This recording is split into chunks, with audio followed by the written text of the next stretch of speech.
এর 2 দিন আগে থেকে ঘরগুলা পরিষ্কার করতেছি। ঠিক আছে, এখন ঈদ শেষ, এখনও পরিষ্কার করা লাগে। এখন কি অবস্থা, আজকেও পরিষ্কার করতে, কালকে পরিষ্কার করে গেছি, আজকে পরিষ্কার করতে আইছি আমি। এই হলো অবস্থা। এই প্রতিটা ঘর অনেক মুছে দেওয়া লাগবে। 4টার সময় মেহমান আইবে, এজন্য আমার ঘর পরিষ্কার করতে কইল। ঘর পরিষ্কার করার জন্য বেসিং বোসিং সব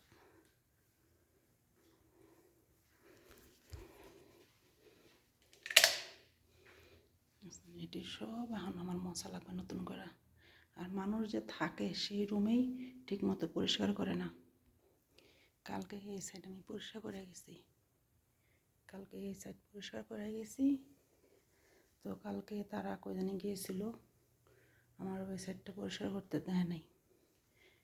দেখেন, এই সাইড আমার কালকে পরিষ্কার করা, মশা টশা সব শেষ। এই সাইড হলো ম্যাডামের, মহিলারা আত্মীয় স্বজন হইলে এটা হলো নিচের পাকঘর, যেরকম পরিষ্কার, কোনো জায়গায় কোনো নোংরা নেই।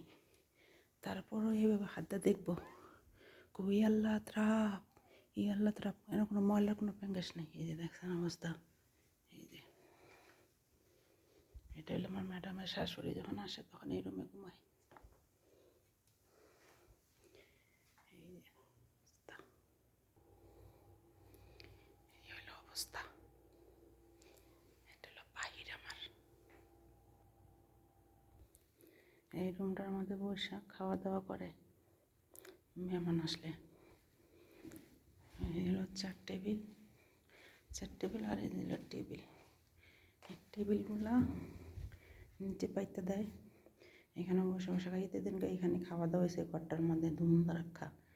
এই ঘরগুলো 4-5বার করে পরিষ্কার করছি। আজকে ঈদ গেল 6 দিন 7 দিন, এখনও পরিষ্কার করার মধ্যেই আছি। পরিষ্কার করার মধ্যে কেউ পরিষ্কার আর শেষ হয় না।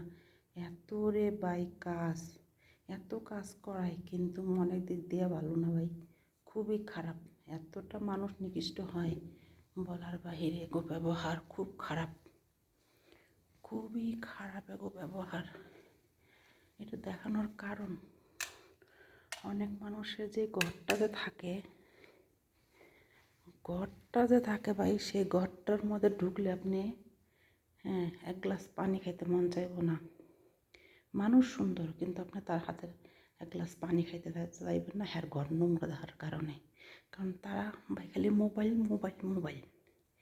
এত মোবাইল টিপে বলার বাহিরে। ঘর ধর জাহান্নামে যাক, মোবাইল আছে, মোবাইল দিয়েই চলুক।